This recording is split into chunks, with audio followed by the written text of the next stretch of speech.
some creators never do this, so you don't get the opportunity to like find out who they are as a person, as opposed to looking at them on video. Hi. Before we get into this video, I'd like to thank all my current Patreon members for their continued support. If you're looking for any other content that I create on other platforms, check the link below. Now, let's get into the video. Welcome to a ramble. This will be fun. As you can see, I'm not sure if you knew this or not, but I have a new microphone. It's been a lot of fun to use. It makes recording a lot easier. And when I say easier, I'm referring to having the ability to just pick up sounds better. Like, you can just hear noises better than my previous microphone. Not a bad thing. This video is a little ramble, a little talk, saying hello to you. I hope you're having a good day. I know this is not my normal type of video that you're used to, but sometimes it's fun to just create videos where I can talk to you, and planes can fly over us as well. It adds to the ambiance, right? So, what should I talk to you about? I've got a couple things that I can certainly go over. One, I've done more sessions on my tattoo. This may not be entertaining to you, but it's just letting you into my life a little bit more than what you see on a curated video each time. So I've got this arm. As you can see, to you it's upside down, and it's not done. It just looks like a big mess right now. I'll edit that part out because that's going to sound terrible that I hit the mic, but you can't really see all the stuff that's been done. The big part is right here on the inside of my forearm. The theme of my entire arm is Spartan warriors, but until it's done, which I still have probably another 2 or 3 sessions, so we're going to look into this is probably going to go to August, because I get this part worked on, and then this part gets touch-ups done because it's a couple years old, and my artist wants to just make a couple things pop. And I go about once a month because I just really like to give my skin the opportunity to fully heal before I go back. Some people go back, the next day. That's not me. I'm not in a rush to get my tattoo done, so I would rather my arm heal completely before I go in again. And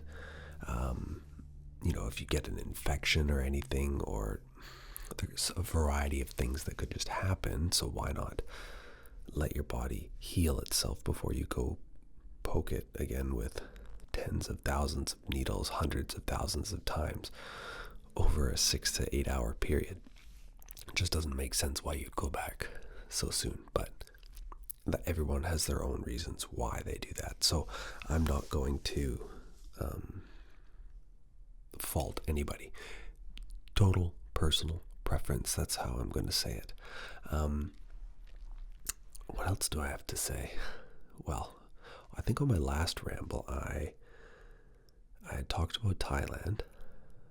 Man, the first 2 months.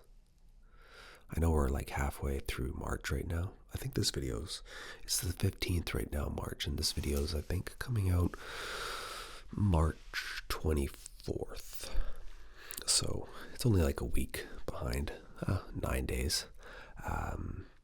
But the first 2 months of my life, man, January and February,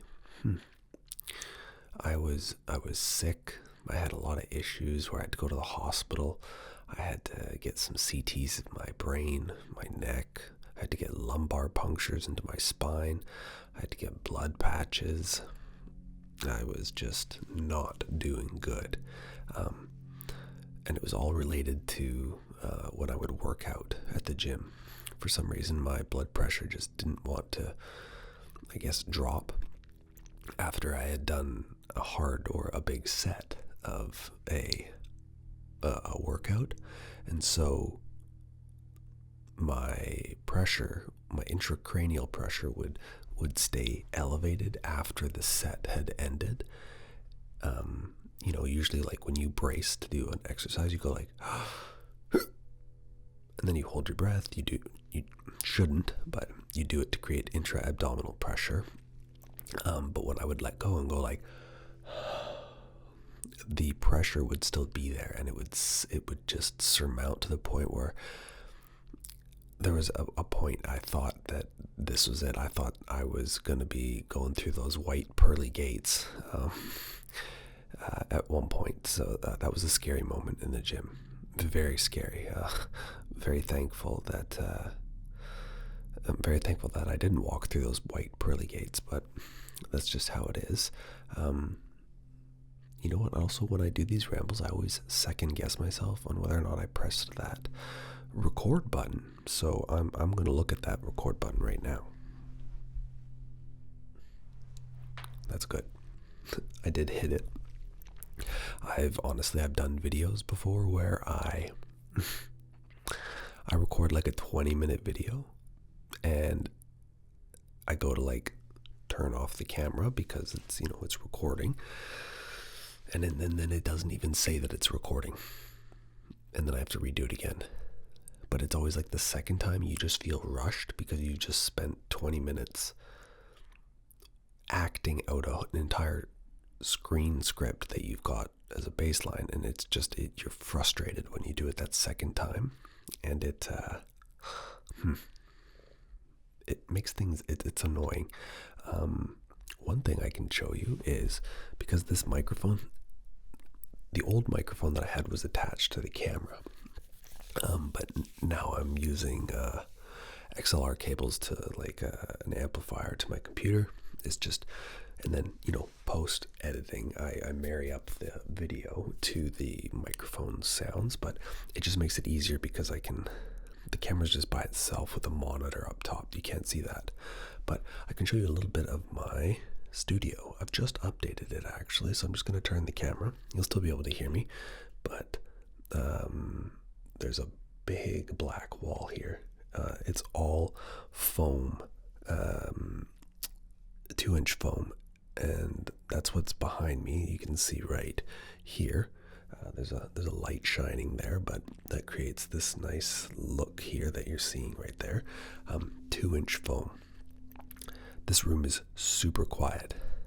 Obviously, I can't do anything about external noises, aka like when planes fly over me. That's just, unless I had like double insulated drywall, concrete, etc., you're not going to be able to get rid of those noises. And then on the other side, we have another light right there, and then another wall, and then if I keep turning it, well, that's my monitor and setup and everything on that side, with all the big screens and everything. Let's get this all centered again. There we go. Tighten that up. Boom. Just like that. There. And then another thing that I also do, especially for these when the microphone's here, the camera itself wants to focus on this being of a microphone. I want it to focus on me, so you can do manual adjustments. So you'll see like I'm blurry, and then we'll have the microphone go into focus only. So see how the microphone is in focus right now, but I'm not fully in focus. Cool if you wanted to listen to the microphone or watch the microphone, but then we just do it a little bit more, tiny bit more. There you go. Now the microphone's out of focus, but I'm in focus, and the background is not in focus. Manual adjustments. When you see movies, when you see like big movies, when you see like characters talking to each other and there's a depth of them, like say you're in a car and there's a camera here and I'm driving the car and you can look at me here. That person beside me in the passenger seat, they're blurry. But what if they start talking and then I'm the driver and I stop? Well, you see they'll pan to that driver where the driver will then become blurred, and the person in the seat, the passenger seat, will become into focus, and they haven't actually moved the camera to that side. You'll notice it in the movie now that I've told you that. Such a cool job, because it creates such a dynamic depth of field in terms of who's speaking, and it really emphasizes that person when they're speaking. Also, just in general, would love to know how you're enjoying hearing me on this microphone. I'm using my normal voice for now. I could whisper, I could talk like this, but for the purposes of the ramble, for the purposes of the ramble, I'm just going to use my own voice. And I'm not sure if you can hear that plane, but that's what I mean by external noises that I have no control over. But because of those 3 walls that I showed you, this room is exponentially more quiet, which just makes it a lot easier to hear noises. Hopefully you could hear that swallow just now, or at least better than what my other microphone was.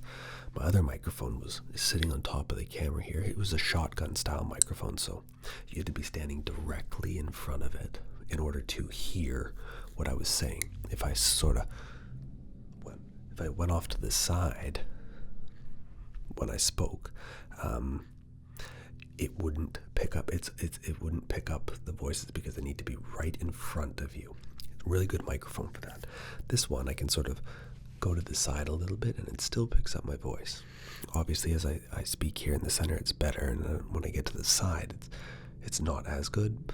But this one's more omnidirectional, where I can sort of be at a 180 degree angle of it and still be able to hear me. If I go behind the microphone right here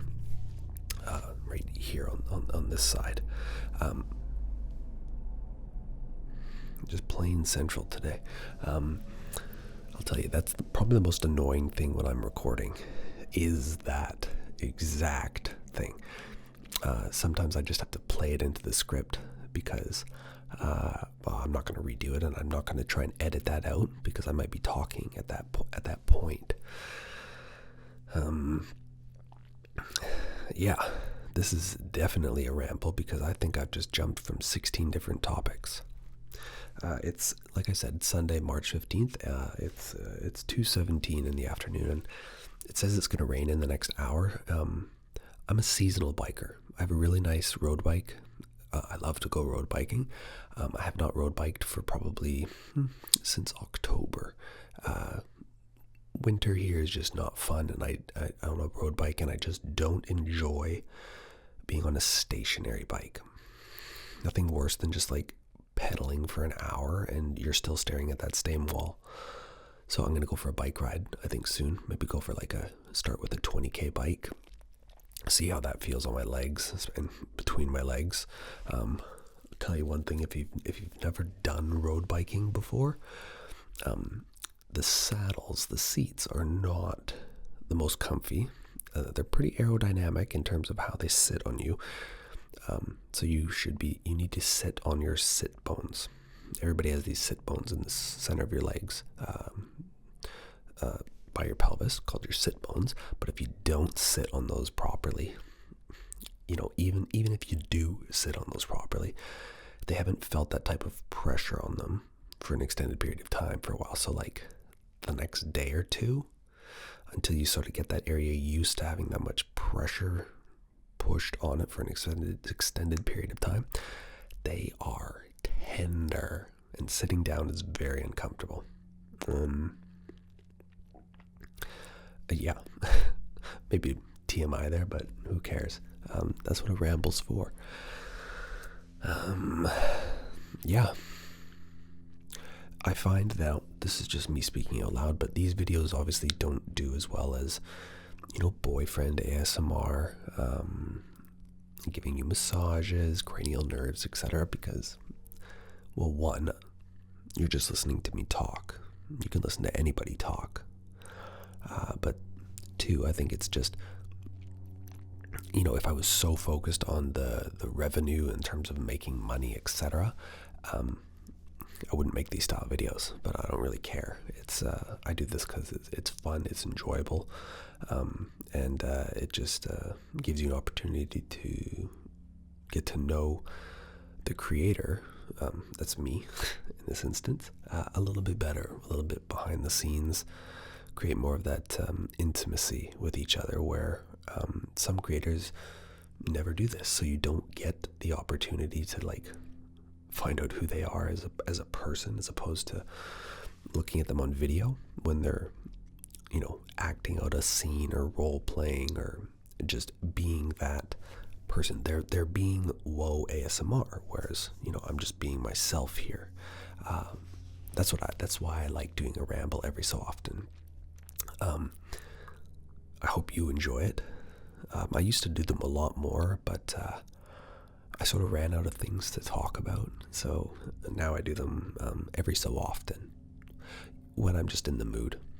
And it's Sunday today, and I'm definitely in the mood to just talk to you, rather than set up in a whole elaborate scene and think about what I have to do, etc. These ones are just nice because I can press play.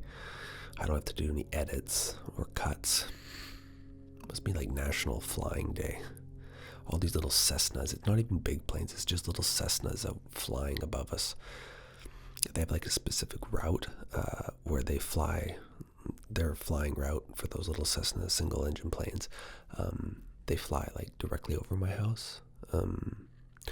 Whereas obviously commercial planes, they have a distinct line that they have to follow at the airport. So you'll never hear a big plane go over my house, just these little small annoying ones.